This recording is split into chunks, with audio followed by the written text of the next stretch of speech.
Welcome to Dream Recipes, where exotic is totally made easy. And today's recipe is everybody's favorite, chocolate mud cake. Wow, chocolate and lots of chocolate. So what I will ever require for making my chocolate mud cake is so simple. Just about 200 grams of dark compound chocolate. This is readily available. It needs to be melted in a double broiler. And what is a double broiler? It's just basically a pot of water which I will heat, and when it reaches to a boil, I'll put this to melt. You have to take care only of two things. First of all, the bowl has to be totally clean. Of course, I don't need to mention that. But also it has to have no moisture. Not a single drop of water should you ever see in this particular bowl. If you do that, then the chocolate will just don't melt. So keep it totally dry and clean and you're ready to go.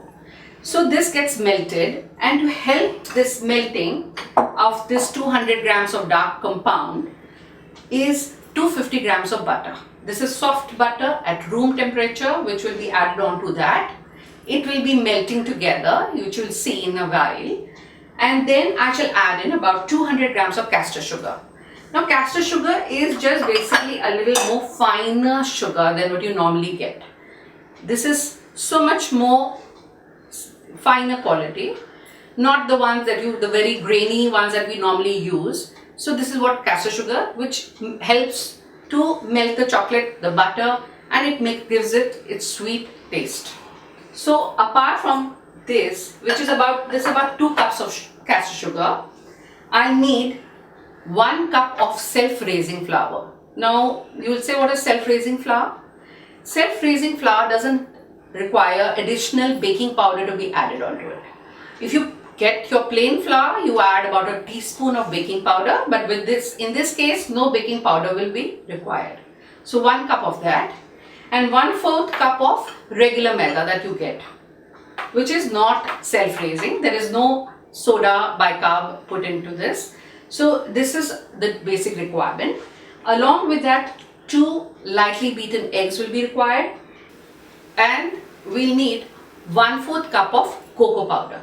So there is chocolate, and then you have your amazing chocolate mud cake. So first thing first, I need to put this water onto a boil. So I shall switch on my gas and let this water come to a boiling point.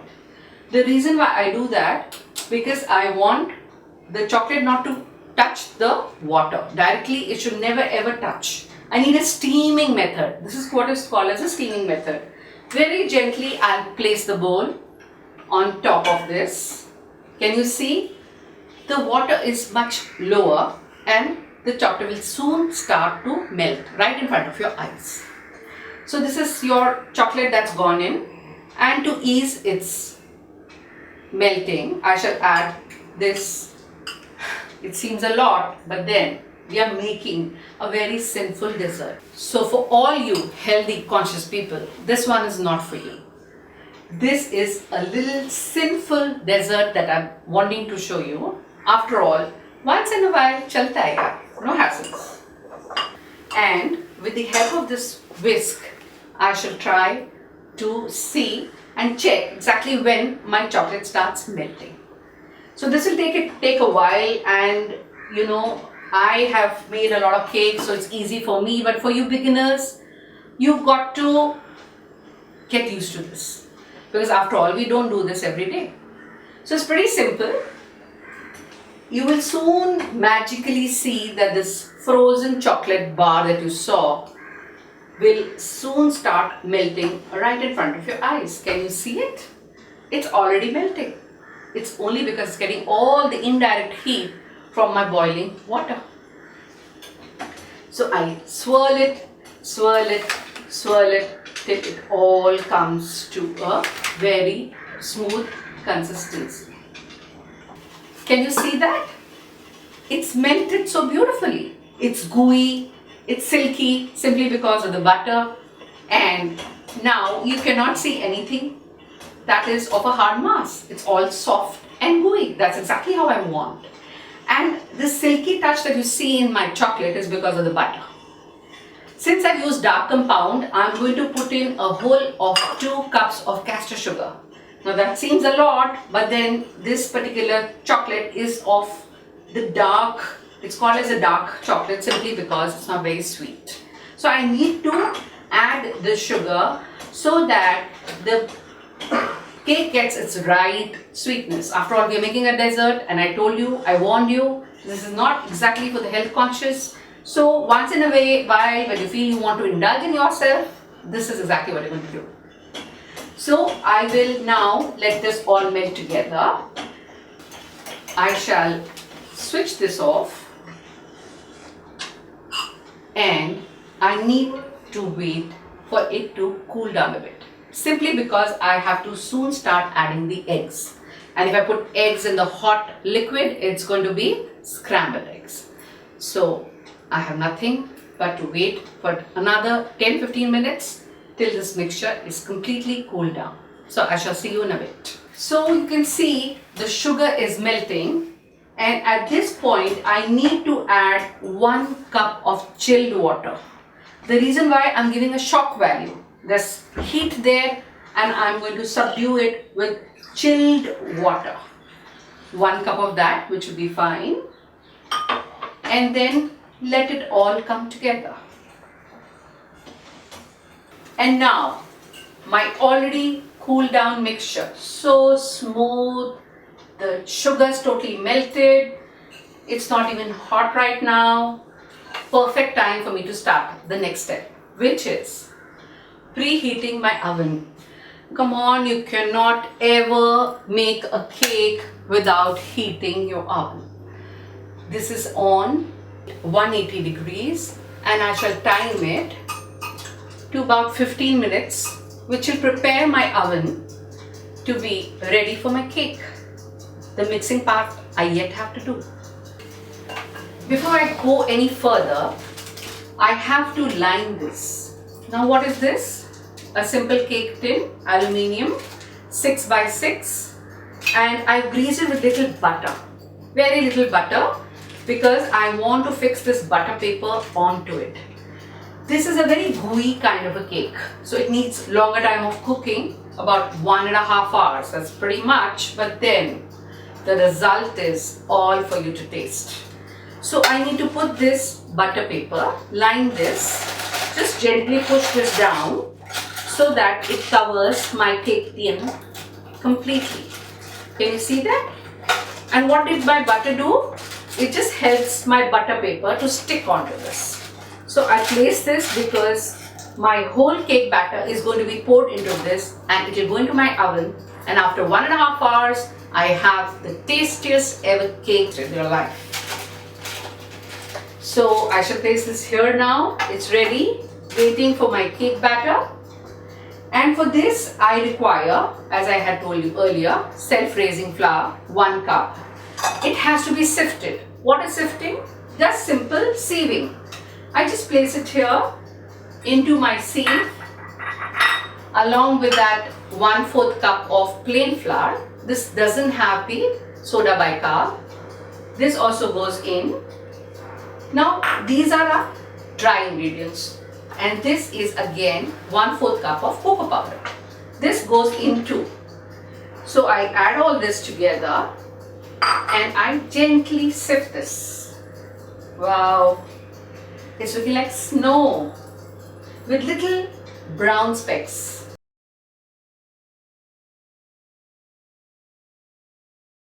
And now this is what I have, the sifted flour mixture. Since this is totally cool, I have confidence to add my 2 eggs. I just need to gently break them. They are clean. And I very lightly whisk this, very gently. Now it seems to be all coming together. And then this is going to be added to my chocolate mixture. And remember, if you have noticed, I have only swirled the cake in one direction. No 2 directions, please.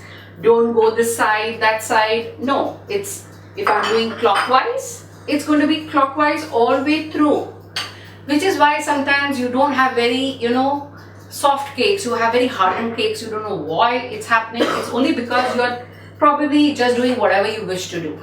So keep swirling it into one direction. So once it's all in, if you like to see, I'll edge it closer. And now to this liquidy, gooey liquid that I have to gradually mix in my dry flour. Very gently, little by little, I shall add this till it is all fully incorporated. So it all goes in gradually. Just mix it again in the same direction till everything is incorporated. Little by little, probably about a tablespoon of flour at one time, perfectly fine.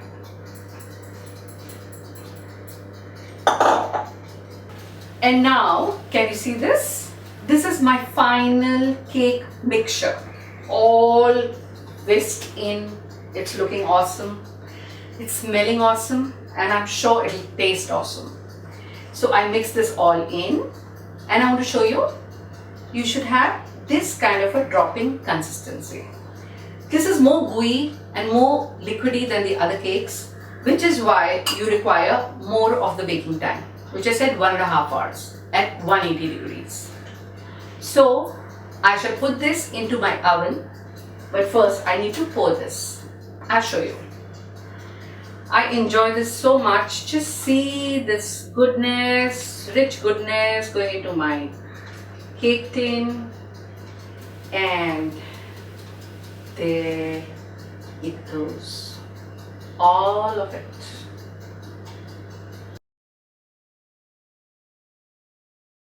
And if you notice, the cake tin is 3/4 up because it's going to rise. There is a certain amount of baking agent inside which will help my cake to expand.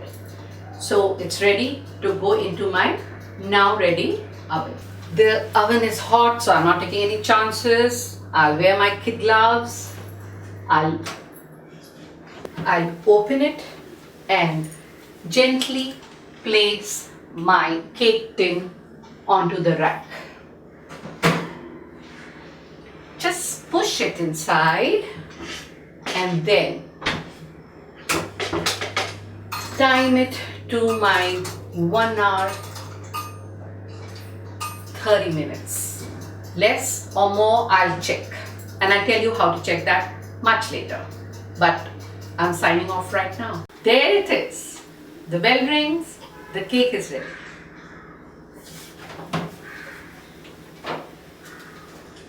Oh God, just have a look at that. Isn't it awesome? Now, how do I know that this cake is ready? It's a very, very simple trick that I wish to show you. Take a long, sharp knife and you just pierce it through and bring it out gently. See? It's clean. That means the cake is ready. It's cooked. As simple as. Now, while my chocolate cake is cooling down, I'll make what is called as a chocolate ganache. What is that? It's basically just a bar of chocolate. Again, I've used a similar dark brown compound chocolate. This is about 200 grams and 200 grams of cream.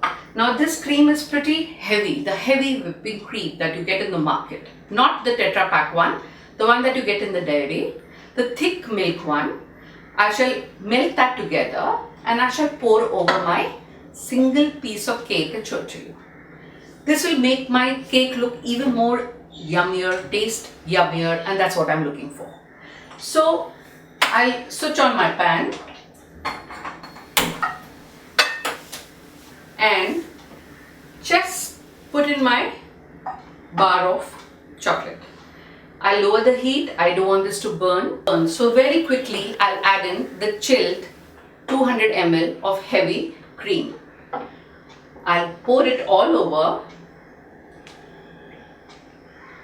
so that it will not allow my chocolate to touch the pan and turn a foul, smelly, burning flavor. I don't want that. You all ladies can just have a little relaxed feeling. With all this chocolate, I'm actually not hurting your hearts. I'm using this hard, dark compound, which is supposedly healthy for us. Can you beat that? Can you see it now? It was so simple. 2-3 minutes of constant stirring and my chocolate ganache is ready. Now what this is going to do is, it's going to be like a pouring liquid, a top for this lovely cake. So I'll shut this quickly off. I don't want it to burn. And it's looking lovely. And it's smelling awesome. I shall pour this in. It doesn't matter. There's a little cream there. That's fine. I'll pour this in because I need to pour this on the cooled cake. Now I shall show you how to present this. It's very, very simple. My cake is pretty cooled right now, so I need to just loosen the ends, and it's coming off pretty well because of my butter paper and my greasing. And I'll show you a trick. We place this on top of my upturned plate, and there it is. It's come off. This butter paper will very, very easily come off my delicious cake. I just have this removed. Now, what you're left is this lovely, lovely cake. And then take another plate, place it like this, and there. Just turn it to the other side. And what do we have? Very gently, we shall see. There is the cake. And then, now the individual portions, as I said, we will cut a neat little piece out from here. See, I wanted to show you how it looks from the inside. So the crust is little hard and tough, but it's gooey from inside, which is what I want to show you. I place this gently over here, and then onto this cooled, lovely, yummalicious cake piece gets this wonderful chocolate ganache all over it. Wow! It looks awesome and it tastes awesome. I can bet my life on it. So, would you ever like to try this right in your kitchen? And please, don't forget to like and subscribe Dream Recipes. Thank you. See you in my next video. Bye-bye.